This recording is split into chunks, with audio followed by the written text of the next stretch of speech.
মাহমুদুল হাসানকে, তিনি উপ police commissioner, city intelligence analysis division, CTTC, DMP.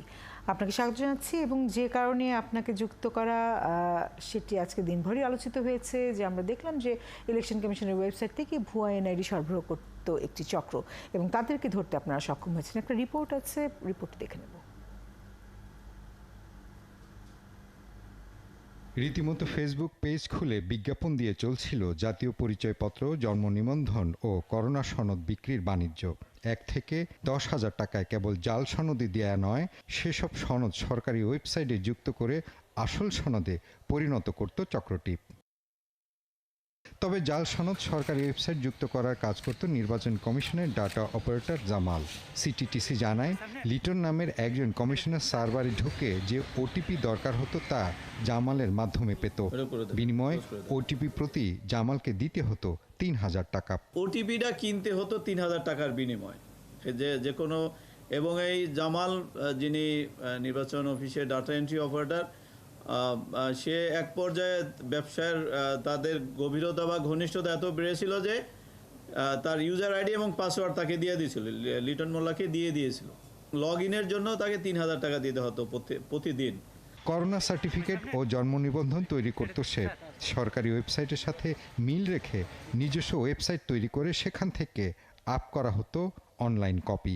ফেকও generate করত, পাশাপাশি আপনার ভুল সংশোধন করে দিত, পাশাপাশি সে হারানো নতুন এনআইডি প্রিন্ট করে সরবরাহ করত এবং ফেক এনআইডিও সে প্রস্তুত করত। দুইটা সিস্টেমে এখানে সে দেখা আছে। এই অপরাধে জাতীয় নির্বাচন কমিশন ও জন্ম নিবন্ধন অফিসের বেশ কয়েকজন কর্মকর্তার নাম পেয়েছে সিটিটিসি। তাদের ধরতে অভিযান চলছে বলে জানায় কাউন্টার টেররিজম ইউনিটের প্রধান। মহিম মিজান, 71, ঢাকা। প্রতিবেদনটি দেখে নিচ্ছিলাম মাহমুদুল হাসান, আপনাকে দিয়ে শুরু করব। আপনি আরেকটু বিস্তারিত নিশ্চয়ই আমাদেরকে বলবেন যে কিভাবে এই চক্রকে আপনারা ধরতে পারলেন। পাশাপাশি আরেকটি প্রশ্ন আপনার কাছে রাখতে চাই, সেটা হচ্ছে গিয়ে যারা এই ভুয়া এনআইডিটি পেয়েছে বা যারা এটি গ্রহণ করেছে তাদেরকে ধরবেন কি করে, সেটার কি কোনো চিন্তা করা হয়েছে বা সেগুলো কি আইডেন্টিফাই করা গেছে? এদের মধ্যে কি একেবারে নিরীহ সাধারণ মানুষও থাকতে পারে যারা না বুঝেই হয়তো বা এই ফাঁদে পা দিয়ে ফেলেছিল? সেটি যদি একটু বলতেন। জি, ধন্যবাদ।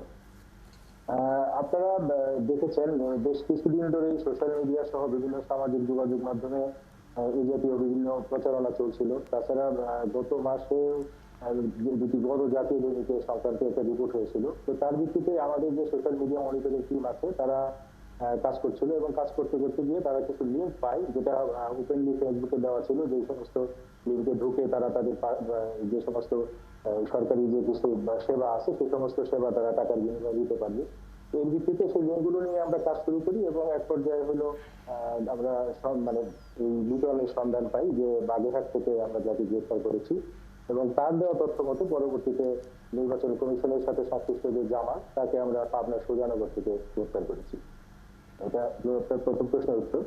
দ্বিতীয় যেটা বলেছেন যে এর সাথে আসলে সব ধরনের মানুষই আছে। আসলে তার কাজের প্রক্রিয়াটা ছিল, যেহেতু এটা তার কিছু ওয়েবসাইট সে তৈরি করেছিল, সেই ওয়েবসাইটের মাধ্যমে সে এগুলো পাবলিকলি প্রচার করত এবং মানুষ সেই আমরা যেটুকু দেখতে পেরেছি যে প্রায় 60,000-এর মতো ভিউয়ার আছে তার এই ওয়েবসাইট যারা ভিজিট করেছে এবং তার দেওয়া তথ্য মতো এবং তার যে একজন প্যানেল আছে সেখান থেকে আমরা যেটুকু জানতে পেরেছি প্রায় 2,000 এই পর্যন্ত বিভিন্ন ধরনের জনগণ মানুষ তারা হলো তার কাছ থেকে টাকার বিনিময়ে এই ধরনের সেবা গ্রহণ করেছে।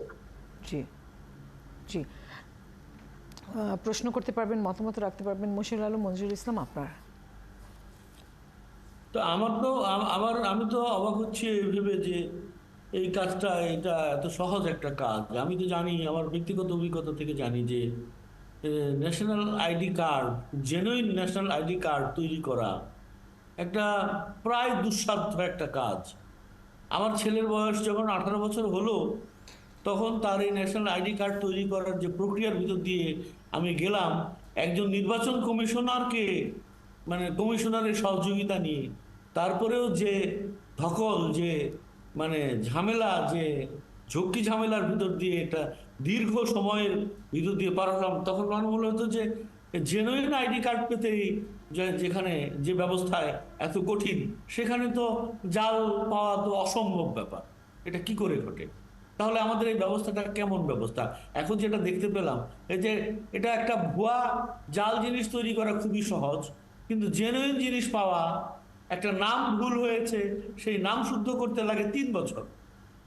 আমি এটা জানি, আমার আমার আমার আত্মীয়ের এর অভিজ্ঞতা, 3 বছর লেগেছে এটার নাম শুদ্ধ করতে।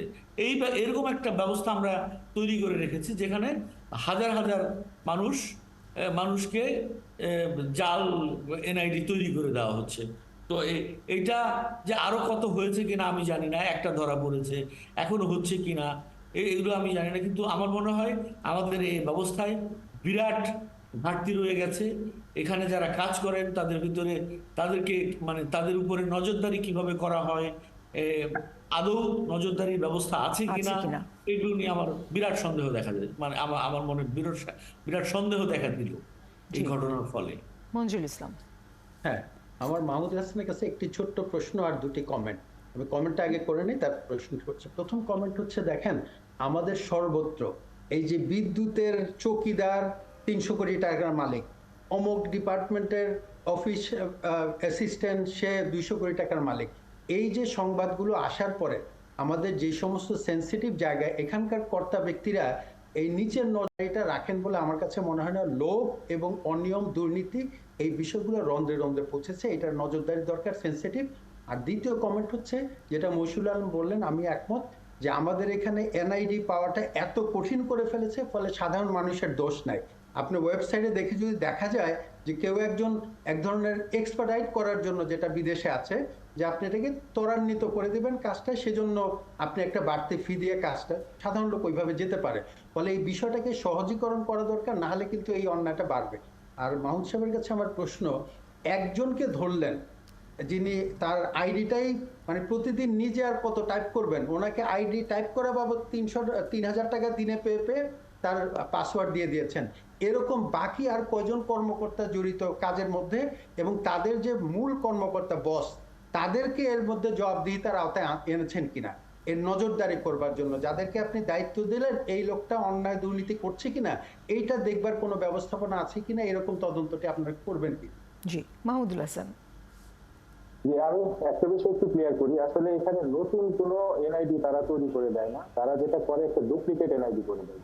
বিষয়টা এমন যে একজন হয়তো তার এনআইডি হারিয়ে ফেলেছে, তো তার সেটা তোলা দরকার।